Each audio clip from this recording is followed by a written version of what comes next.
Insider Rant Part 3. So what really did feel like true charity and love when I was in need?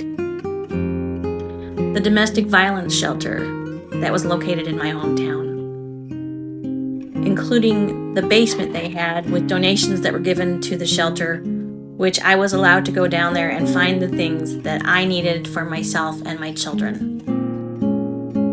For a couple years, this included the Toys for Tots drive. What else felt like charity? Quiet acts of service done by individuals themselves, knowing me and knowing my needs. Friends who were willing to babysit my children. Members who had us over for meals.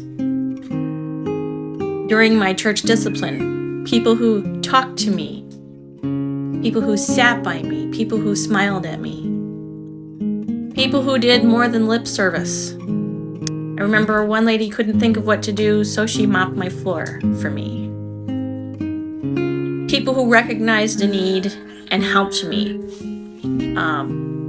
Like one time we needed someplace to stay when we came back to our home state for a funeral. Another time we didn't have money for a deposit that we needed to get out of a really bad rental.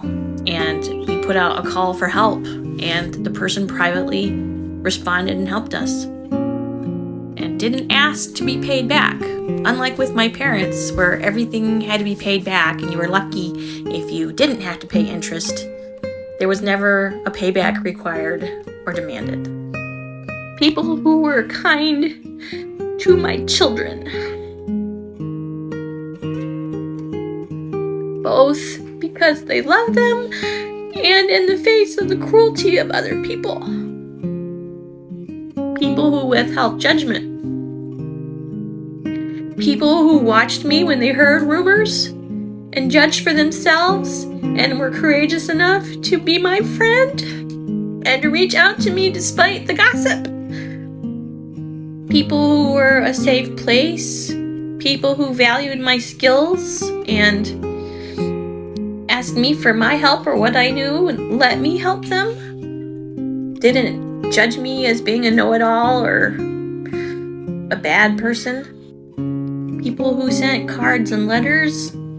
People who didn't treat me like a duty. You see, a lot of what charity is intangible. And it can be small. It's the intent of the heart. The recipient knows. And I thank those that knew how to love.